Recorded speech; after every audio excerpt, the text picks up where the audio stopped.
Morning. Henna పెట్టుకున్నాను. ఈరోజు question paper ఎలా వస్తుందో కూడా చూపిస్తాను, ఆప్షనల్ ఎలా వస్తుందో, రిటర్న్ ఎలా వస్తుందో కూడా చూపిస్తాను, మీతో షేర్ చేసుకుంటాను. మార్నింగ్ నుండి నిన్న నైట్ నుండి ఒకటే వర్షం అండి. మార్నింగ్ నుండి చూపిస్తాను, ఆల్రెడీ చూపించాను, మళ్ళీ చూపిస్తాను ఉండండి. చూసారా ఎంత వర్షం పడుతుందంటే అంత వర్షం పడుతుంది.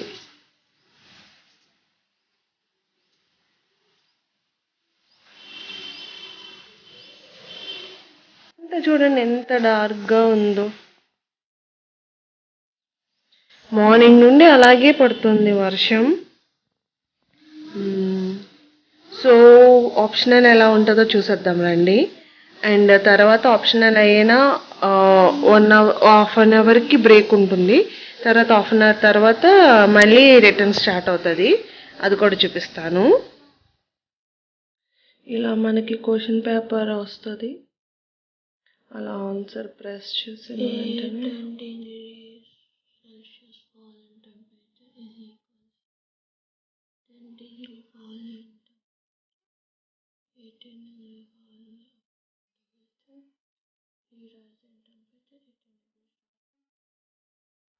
ఇక్కడ చూసారా మా పాప పెన్సిల్ షార్ప్ చేస్తుంటే అది ఫ్లవర్ లా వచ్చింది. నాకు ఇచ్చి అమ్మ ఇది ఏదైనా ఆర్ట్ చేయని చెప్పి అంది. సో ఏదైనా ఆర్ట్ ప్లాన్ చేద్దాం. హాయ్ గైస్, ఫ్రెష్ అయిపోయాను.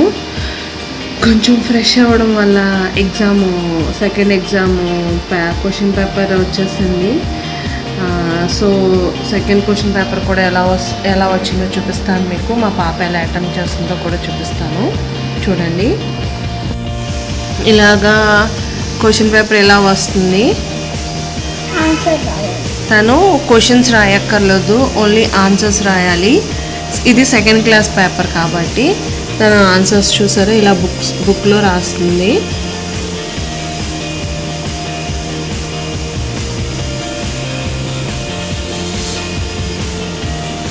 ఎగ్జామ్స్ అన్నది ఇలా జరుగుతుంది ఫ్రెండ్స్. మళ్ళీ ఎగ్జామ్ అయిపోయాక మళ్ళీ కలుస్తాను, ఓకేనా.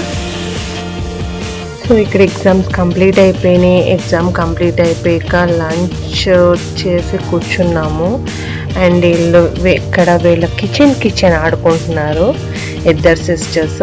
సో అందులో ఈరోజు పప్పు మామిడికాయ చేశాను. అండ్ ఒడియాలు కూడా అయిపోయాను కదా, అవి కిచెన్లో పెట్టుకుని హెర్ కిచెన్.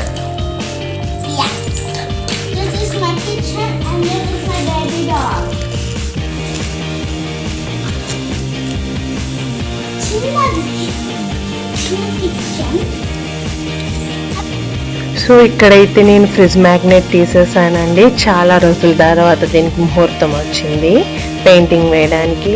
సో నేను ఇక్కడ పెయింట్ బ్రష్ చేసుకున్నాను, 8 నెంబర్ పెయింట్ బ్రష్. అండ్ అలాగే కొన్ని ఫ్యాబ్రిక్ కలర్స్ తీసుకున్నాను. And acrylic colours or fabric colours whatever maybe. And normal colours and metallic కూడా తీసుకుని ఉన్నాను. And water. సో ఇప్పుడు పెయింటింగ్ ఎలా చేయాలో స్టార్ట్ చేసేద్దామండి. నార్మల్గా నేను బేస్ కోట్ వచ్చి వైట్ వేసుకుంటున్నాను. ఎందుకంటే మనం బేస్ కోట్ కంపల్సరీ వైట్ వేసుకోవాలండి. ఎందుకంటే మనకి తర్వాత ఏదైనా పెయింట్ వేయాలన్నా, ఏదన్నా దానికి హైలైట్స్ చేయాలన్నా నీట్గా చేయడానికి మనకి అందంగా కనిపిస్తుంది. సో నేను ఇప్పుడు బేస్ కోట్ వేసేసుకుంటున్నాను. బేస్ కోట్ వేసుకున్న తర్వాత మొత్తం ఫ్లవర్ అంతా వేసుకోవాలండి. మీకు కింద పైన అంతా వేసేసుకోవాలి. వేసుకున్న తర్వాత కంపల్సరీ డ్రై అవ్వాలండి. మీరు వేసుకున్నాక అది డ్రై అయ్యాక మీరు చూసుకోండి సెకండ్ బేస్ కోట్ వేయక్కర్లేదా అని. ఎందుకంటే నేను ఇక్కడ 1 టైమే బేస్ కోట్ తీసుకున్నాను, సెకండ్ టైం తీసుకోలేదు. సెకండ్ టైం తీసుకోవాల్సిన అవసరం లేదనిపించింది, ఎందుకంటే అది థిక్గానే ఉంది, నీట్గానే ఉంది. సో చూసారు కదా నేను అలా బేస్ కోట్ తీసేసుకున్నాను. మొత్తం ఫ్లవర్ అన్నది అంతా కవర్ చేసేసుకుంటున్నాను. మీరు ఏమీ భయపడక్కర్లేదు, హైలైట్స్ అన్నీ వెళ్ళిపోతున్నాయి అని ఏమీ భయపడక్కర్లేదు. తర్వాత మనం పెయింట్ చేసినప్పుడు మనం హైలైట్ చేసుకోవచ్చు. ఇక్కడ నా దగ్గర పింక్ లేదు కాబట్టి నేను వైట్లో రెడ్ మిక్స్ చేసుకున్నాను. అది కొంచెం పింకిష్ కలర్లో షేడ్ వస్తుంది మనకి. ఇలా మిక్సింగ్ కలర్స్ చార్ట్ మీకు కావాలంటే గూగుల్లో కొడితే మీకు మిక్సింగ్ కలర్స్ వచ్చేస్తాయి. సో ఇలా నేను మొత్తం ఫ్లవర్ అంతా వేసేసుకొని లాస్ట్ లీవ్స్ మాత్రం కొంచెం థిక్ కలర్ వేసుకున్నాను. మొత్తం ఇలా మనం ఫ్లవర్ అంతా డీటెయిలింగ్గా చేసేసుకోవాలి, కలర్ చేసేసుకోవాలి. మీకు కావాలంటే half petal white, half petal pink వేసుకోవచ్చు, లేదా మొత్తం ఆ వైట్ టిష్యూ కలర్ను కూడా మీరు మిక్స్ చేసేసుకోవచ్చు. నేను ఫస్ట్ అయితే హాఫ్ కింద వేద్దామని అనుకున్నాను. తర్వాత నాకు ఎందుకు అనిపించింది కొంచెం డీటెయిలింగ్గా అవుటర్ కలర్ వచ్చి కొంచెం థిక్ షేడ్ ఇస్తే బాగుంటుంది కదా అనిపించింది. అందుకని మళ్ళీ ఫుల్ కవర్ చేసేస్తున్నాను వైట్ కలర్తో. అండ్ ఇక్కడ అక్రాలిక్ కలర్స్ ఎందుకు తీసుకున్నానంటే పోస్టర్ కలర్స్ అన్నది మనం వాష్ చేస్తే వాష్ అయిపోతాయండి. అక్రాలిక్ కలర్స్ కానీ ఫ్యాబ్రిక్ కలర్స్ కానీ అంత వాష్ అవ్వవు అండ్ మనకి షైనీనెస్ ఇస్తాయి. సో బాగుంటుంది, అందుకని చెప్పి నేను అక్రాలిక్ కలర్స్ తీసుకున్నాను. అండ్ మొత్తం ఫ్లవర్ మీకు కావాలంటే బాటమ్ కూడా కలర్ చేసుకోవచ్చు, లేదు అంటే వదిలేయచ్చు. చూసారా అవుటర్ పెటల్స్ అనేది నేను కొంచెం షేడ్ ఇచ్చాను థిక్ కలర్ తోటి. సో ఫ్లవర్ అనేది ఇలా తయారైపోయింది. ఇప్పుడు దీన్ని మనం మళ్ళీ డీటెయిలింగ్ చేద్దాము. చూసారా చాలా బాగా ఒరిజినల్ రోజ్ కింద మనకి లుక్ వచ్చింది కదా. ఇప్పుడు మనం డీటెయిలింగ్ చేస్తాను. నేను ఇక్కడ వైట్ పర్ల్ తీసుకున్నాను. కొంచెం మనకి డీటెయిలింగ్ చేసి షైనీనెస్ ఇస్తుంది, ఏమీ లేదు, కొంచెం ఫ్లవర్ అనేది గ్లోయింగ్నెస్ ఇస్తుంది కాబట్టి నేను వైట్ పర్ల్ తీసుకున్నాను. ఇది మీ ఆప్షనల్ అండి, మీకు కావాలంటే మీరు తీసుకోవచ్చు, లేకపోతే లేదు. ఒకవేళ మీకు అవసరం లేదు అనుకుంటే మీరు బ్లాక్ కలర్తో డీటెయిలింగ్ చేసేసుకోవచ్చు. బ్లాక్ కలర్ కూడా యువర్ ఆప్షనల్, మీరు అలా డీటెయిలింగ్ చేయకుండా మీకు అలా ఫ్లవర్ వదిలేసుకోవాలన్నా మీరు వదిలేసుకోవచ్చు. అది as to according to your idea అండి, యువర్ విష్ అది. కానీ నాకు ఇక్కడ ఎందుకో మెటాలిక్ పెయింట్స్తో కొంచెం డీటెయిలింగ్ చేస్తే ఫ్రిజ్ మ్యాగ్నెట్ మీద షైనీగా అనిపిస్తుంది కదా అనిపించింది. సో అందుకని ఇంకొంచెం నేను పర్పుల్ కలర్తో కొంచెం షైనీనెస్ క్రియేట్ చేయడానికి డీటెయిలింగ్ చేశాను. చూసారా ఫైనల్లీ మన రోజు అయితే తయారైపోయింది. మన ఫ్రిజ్ మ్యాగ్నెట్ పెయింటింగ్ అయిపోయిందండి ఇన్ని రోజులకి. నేను మధ్యలో కొంచెం మర్చిపోయానని మళ్ళీ అట్లా చేశాను. ఫైనల్ లుక్ అయితే ఇది. ఓకేనా ఫ్రెండ్స్? హాయ్ ఫ్రెండ్స్, ఇందాక నేను మర్చిపోయాను ఒక విషయం చెప్పడం. మీకు నిన్న హిందీ వర్షన్ కూడా నేను అప్లోడ్ చేశాను కదా, చాలా చాలా థ్యాంక్స్ అండి హిందీ వర్షన్ కూడా మీరు ఆదరించినందుకు.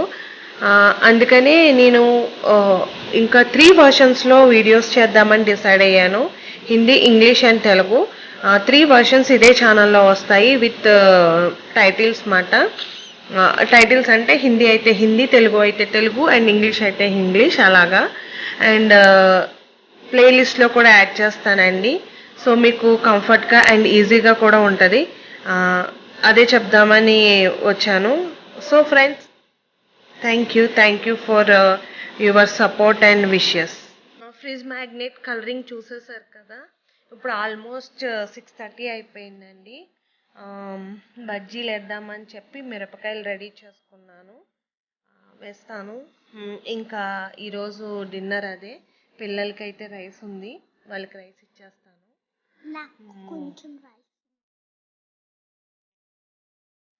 ఏంటో తెలీదు, సడన్గా హెడేక్ స్టార్ట్ అయిపోయింది, ఏంటో తెలీదు. మళ్ళీ నేను ఇంటర్మీడియట్ డైటింగ్ స్టార్ట్ చేశానండి, బాగా చబ్బీ అయిపోయింది కదా మళ్ళీ. సో చూడాలి.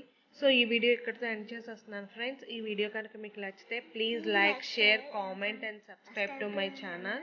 Don't forget to subscribe. ఎవరైనా ఫస్ట్ టైం నా ఛానల్ విజిట్ చేస్తున్నట్లయితే ప్లీజ్ కన్సిడర్ సబ్స్క్రైబింగ్ అండి. మీకు కంటెంట్ ఉంది, మీకు కంటెంట్ నచ్చితేనే సబ్స్క్రైబ్ చేయండి. నేను ముందు వీడియోలో చెప్పినట్టు నా వీడియోలో డైలీ ఒక డ్రాయింగ్ కానీ క్రాఫ్ట్ కానీ ఇంక్లూడ్ అయ్యేలాగా చూసుకుంటాను డెఫినెట్గా. ఏదైనా నేను వీడియో చేశానంటే మీకు యూజ్ అయ్యేలాగే చేద్దామని డిసైడ్ అయిపోయానండి. ఓకేనా friends, so take care, bye bye and be healthy, be safe, bye.